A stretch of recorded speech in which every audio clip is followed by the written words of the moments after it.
요한복음과 신앙 142번째 시간으로 요한복음 20장 11절에서 18절의 말씀 가지고 마리아의 통곡, 마리아의 울음이라는 말씀의 제목으로 주신 은혜 같이 나누기 원합니다.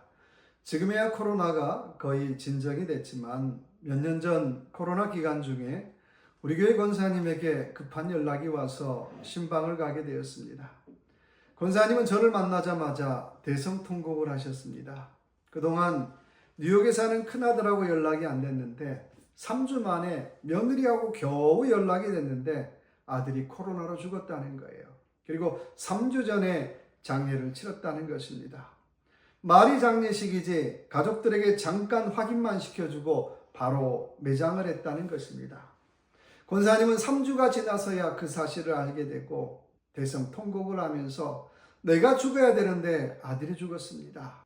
아들이 죽은 지 3주가 지났는데 모르고 산 내가 엄마가 맞습니까? 라고 대성통곡을 했습니다. 그래서 해마다 이맘때쯤이 되면 매일매일 아들을 생각하면서 눈물로 보내셨습니다.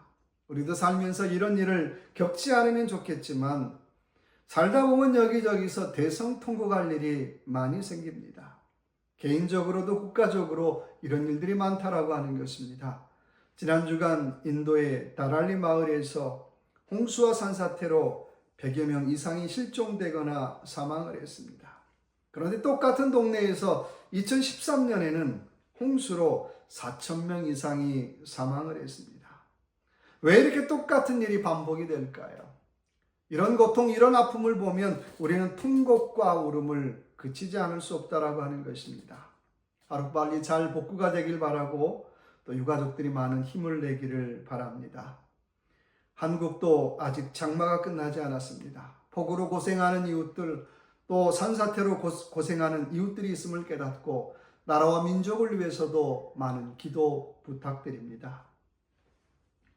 오늘 본문에서 우리는 7 귀신 들린 막달라 마리아가 예수님이 부활하신 주일에 예수님을 만나고 있는 장면을 보고 있습니다. 11절에 이렇게 시작합니다. 무덤 밖에 서서 울고 울면서 구부려. 13절에 보니까 여자여 어찌하여 우느냐. 15절에 어찌하여 울며 누구를 찾느냐라고 말씀하고 있습니다. 이 본문만 보면 마리아는 우는 이야기로 시작해서 우는 이야기로 끝나고 있어요. 그런데 이 막달라 마리아의 울음은 그냥 우는 것이 아니라 원문에 보니까 통곡하여 운다라고 표현하고 있어요. 크게 울었다라고 하는 거예요. 그만큼 막달라 마리아는 슬펐다는 것입니다.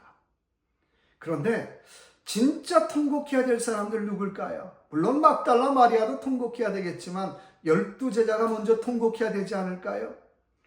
예수님을 배신할 때 베드로의 통곡 말고는 다른 제자들은 별로 크게 통곡하여 울지 않았다는 거예요. 우스갯소리로는 남자라서 그랬나요? 여러분 슬플 때, 아플 때 남자 여자가 따로 있을 수가 있습니까?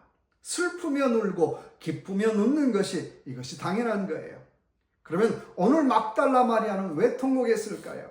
그 통곡의 의미를 같이 한번 나눠보십시다. 오늘 13절의 말씀을 읽겠습니다. 천사들이 이르되 여자여 어찌하여 우느냐. 이르되 사람들이 내 주님을 옮겨다가 어디 두었는지 내가 알지 못함이니이다. 첫째는 알지 못하면 통곡합니다. 오늘 천사들이 왜 우느냐고 묻자 사람들이 주님을 옮겨다가 어디 두었는지 알지 못하기 때문에 운다고 말하고 있어요. 여러분, 사람이 왜 울까요? 알지 못하면 울어요. 영적으로 알지 못하면 울더라는 거예요. 그런데 오늘 이 막달라 마리아가 알지 못하는 것, 무엇을 알지 못하는 걸까요? 이 말은 단순히 주님을 어디다 두었는지 알지 못해서 우는 것이 아니라는 거예요. 이 말을 조금 더 깊이 들어가 보면 부활을 알지 못했기 때문에 우는 거예요. 부활을 알지 못하고 살기 때문에 통곡하더라고 하는 것입니다. 여러분, 만약에 저와 여러분의 삶에 부활이 없다면 우리의 삶은 얼마나 슬플까요? 이 땅 위에서 삶으로만 끝나면 참 억울할 것 같아요. 잘 사는 사람은 잘 먹고 잘 살았더라. 가난한 사람은 못 먹고 못 살았더라. 그것으로 끝난다면 참 억울할 것 같아요. 여러분, 우리가 왜 드라마나 왜 영화를 봅니까? 드라마나 영화에 꼭 빠지지 않는 것이 있다면 반전이에요. 반전. 역전이 있더라는 거예요. 그러니까 그 반전 때문에, 그 역전 때문에 우리는 드라마와 영화를 보는 거예요.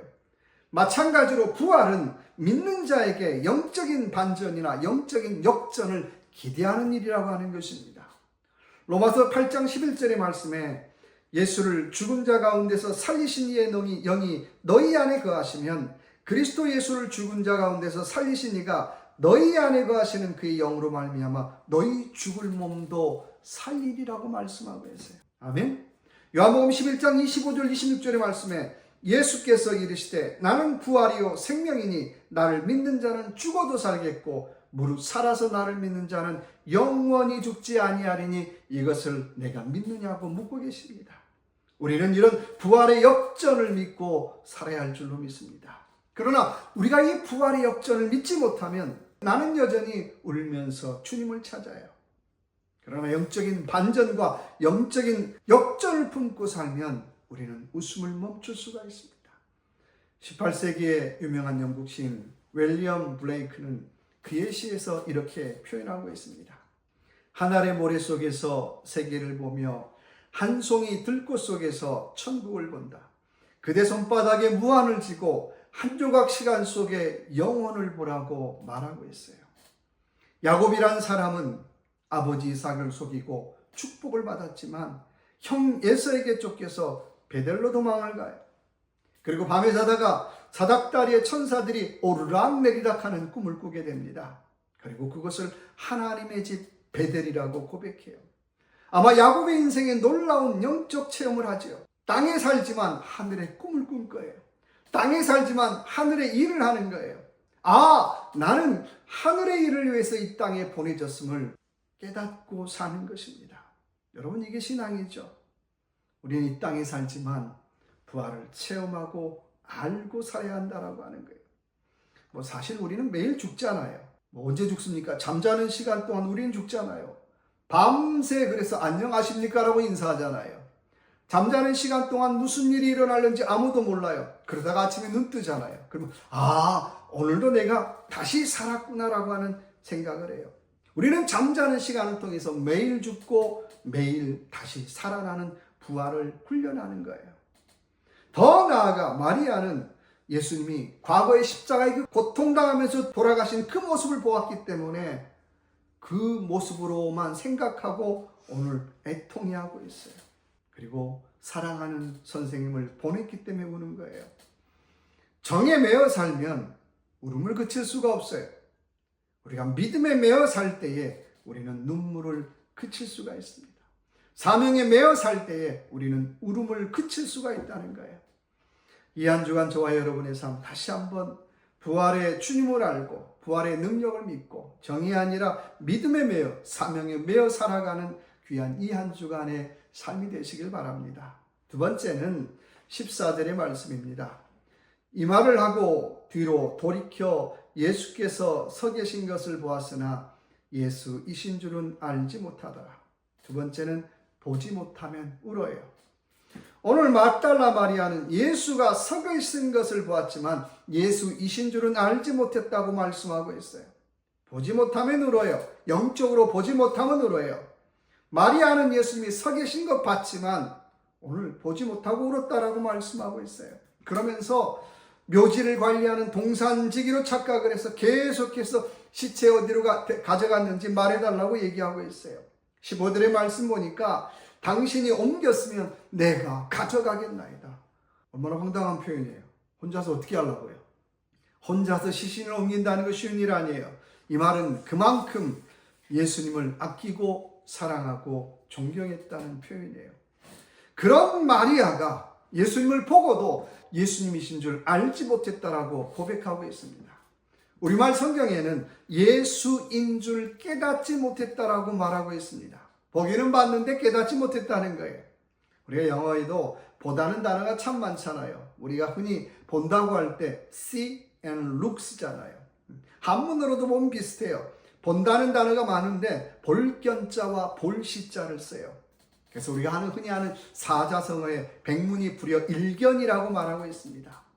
여기서 볼견자는 그냥 보는 것이 아니라 내용과 의미를 생각하며 깊이 보는 거예요. 깨달으면서 보는 거예요.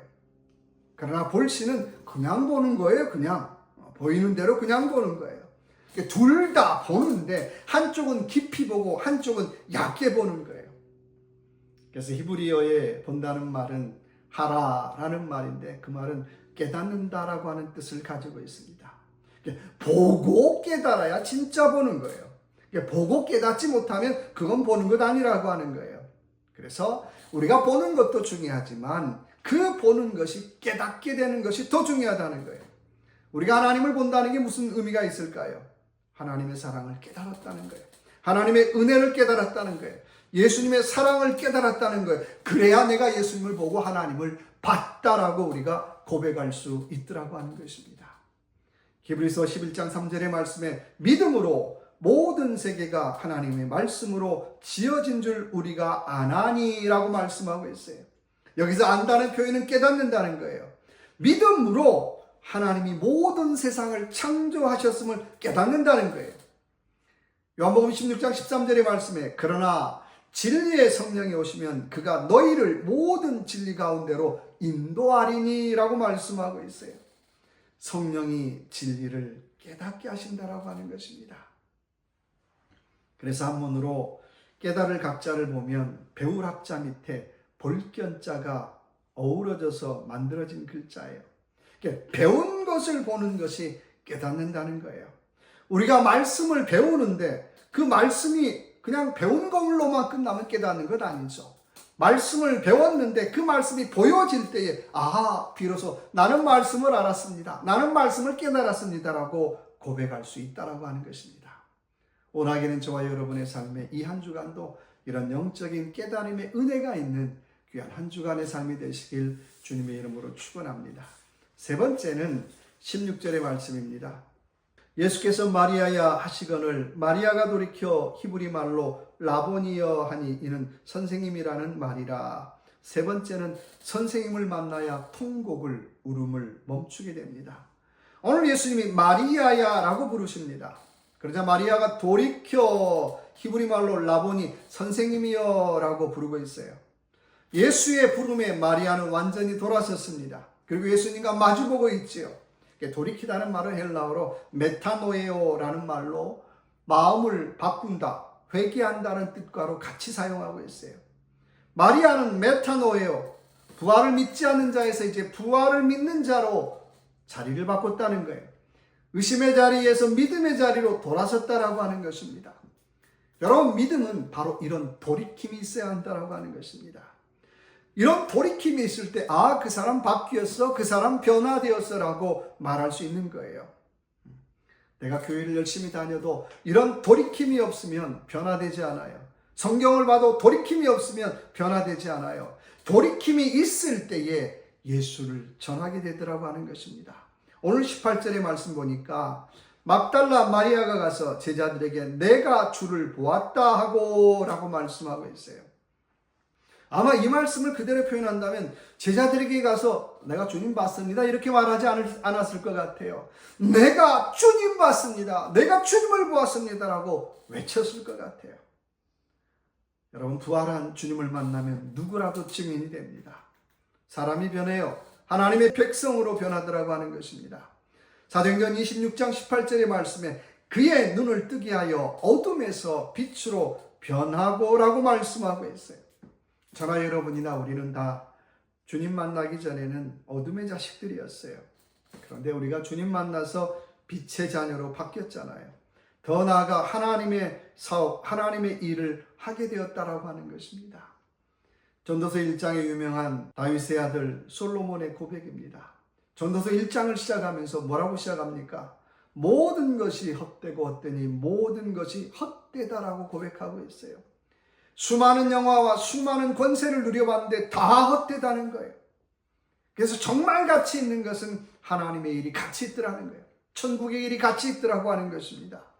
여러분, 저나 여러분이나 우리가 잘 먹고 잘 사는 것 중요해요. 그런데 더 중요한 것은 우리가 하나님의 일을 하는 것이 더 중요한 일인 줄로 믿습니다. 우리 가정이 잘 되는 것 중요하지만 하나님의 일을 하는 가정 되는 것 더 중요해요. 예수의 일을 하는 가정이 되는 것 더 중요하다라고 하는 것입니다. 여러분, 우리 교회가 크면 뭐 하겠어요?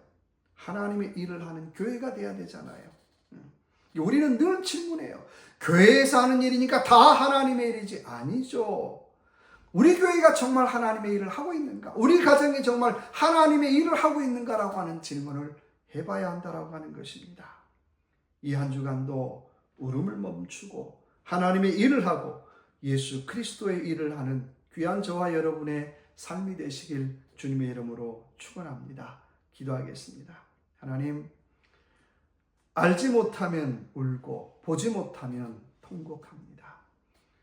이 한 주간 우리의 삶 속에 주님을 알고 주님을 깨달아 울음을 멈추고 하나님의 일을 하고 주님의 일을 하는 우리의 삶이 되어지게 하여 주옵소서.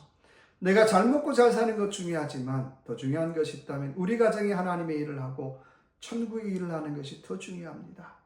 우리 가정, 우리 교회가 더 나아가 천국의 일을, 하나님의 일을 하는 귀한 교회, 귀한 가정 될 수 있도록 은혜 베풀어 주시옵소서.